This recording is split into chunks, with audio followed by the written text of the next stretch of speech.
Okay masters, స్వాధ్యాయ ప్రియులకు, జ్ఞాన స్వరూపులకు నమస్కరిస్తూ ఈరోజు 17వ రోజు సీతాయనము.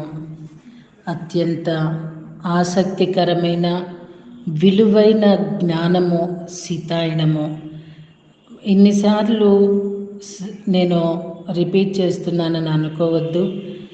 వివేకానందుడు తల్లిగారు ఆయనకి స్నానం చేస్తూ భోజనం పెడుతూ ఎన్నో మన పురాణాల గురించి, మన ఇతిహాసాల గురించి, రామాయణ, భారత, భాగవత్ అన్నీ ఆవిడ దైవము వీటన్నిటి గురించి ఎన్నో తెలియచేస్తూ ఉండటం వల్లే ఆయన వివేకవంతుడయ్యాడు.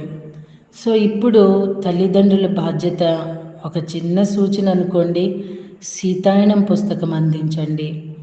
ఇప్పుడు వస్తున్న జనరేషన్ని అమ్మో అంటున్నారు తల్లిదండ్రులే, చాలా భయపడిపోతున్నారు.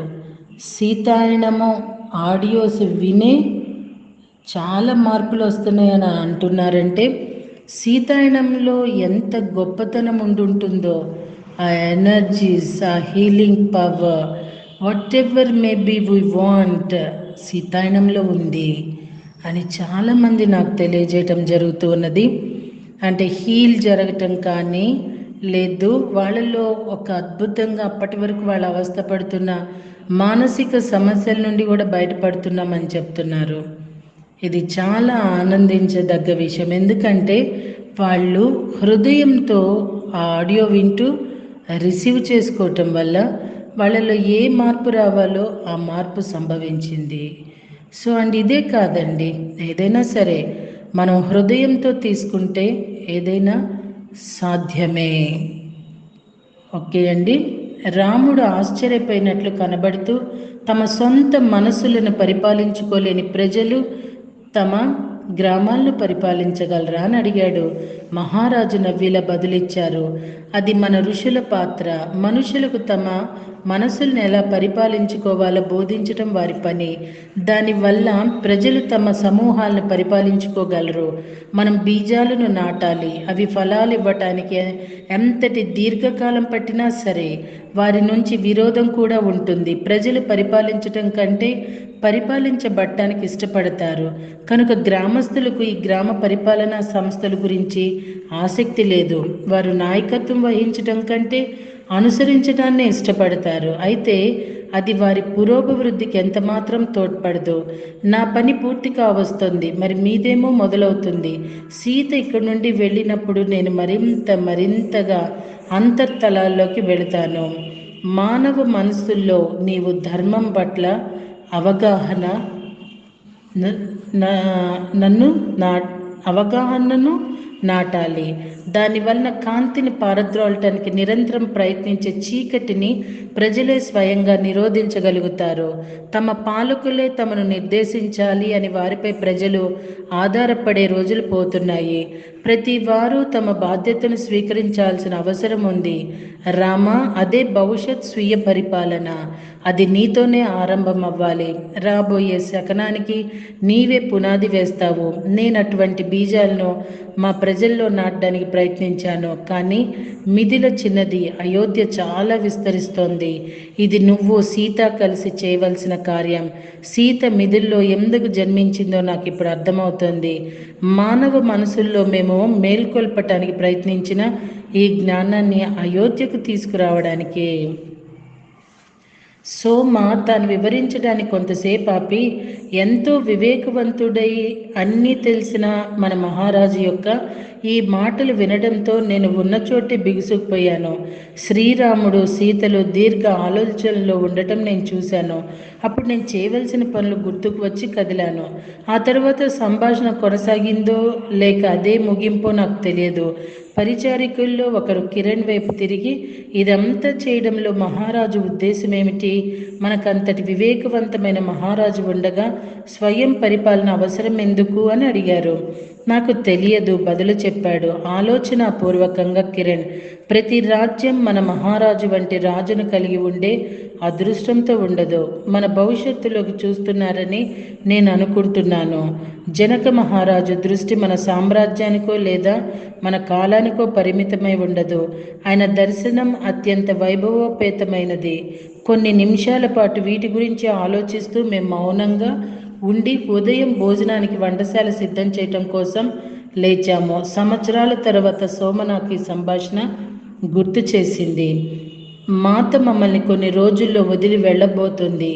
సోమ నా ఉదాసీనతను చూసి ఒక సాయంత్రం నాతో, మీనాక్షి, మాతను విశ్వసించు. నీకేది ఉత్తమమైందో ఆమెకు తెలుసు. దానికి అనుగుణంగానే చర్య తీసుకుంటుంది. మనకు ఆమె పట్ల పరిపూర్ణ విశ్వాసం ఉండాలి అంది. నాకు ఆమె పట్ల విశ్వాసం ఉంది.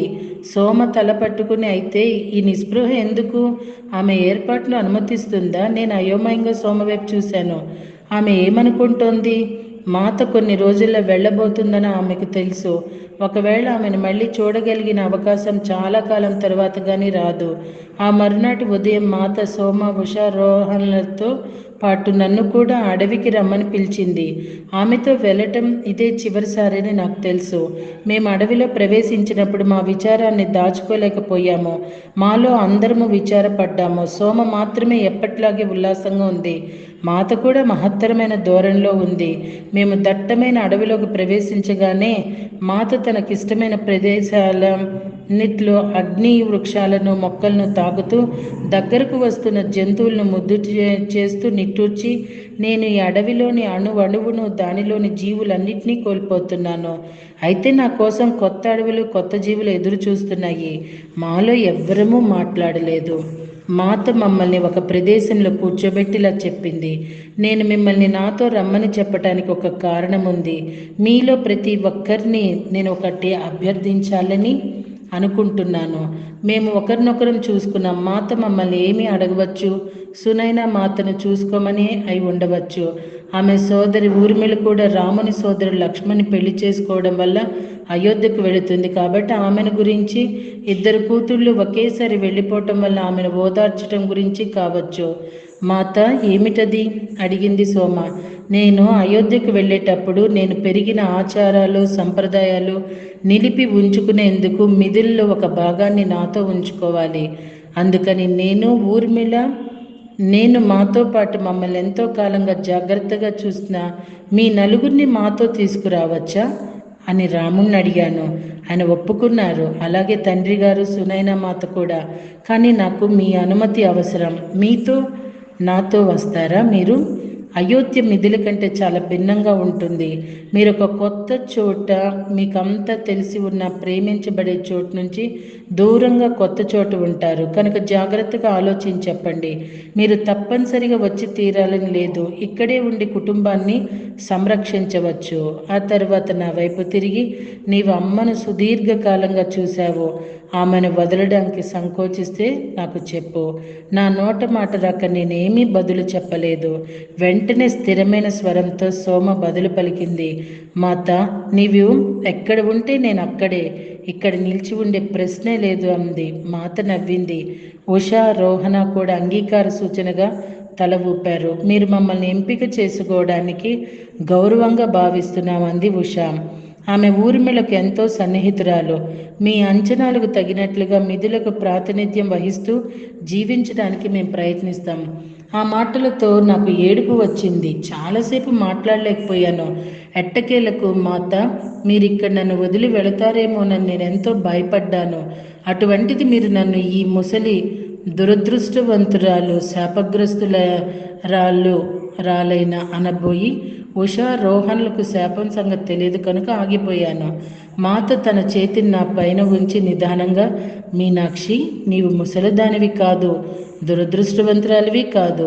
మిగిలిన వారెవ్వరూ కన్నా మిథుల యొక్క ఆత్మకు నువ్వే ఎక్కువ ప్రాతినిధ్యం వహించగలవు. నాకులాగానే నీవు ఈ నేలకు, ఈ భూమికి చెందిన దానివి.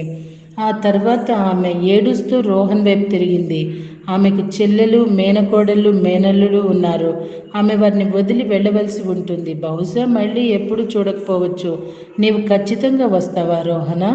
మాత వైపు స్థిరంగా చూస్తే ఆమె తల ఊపి స్థిరమైన గొంతుకతో, మాత, నేను తప్పకుండా వస్తాను. మీకు సేవ చేయటం కంటే ప్రియమైనది వేరే ఏదీ లేదు. సో అండి, రేపటి రోజుకి ఈ రోజుకి కంటిన్యూషన్ ఏంటో వేచి ఉందామా అండి. Thank you very much.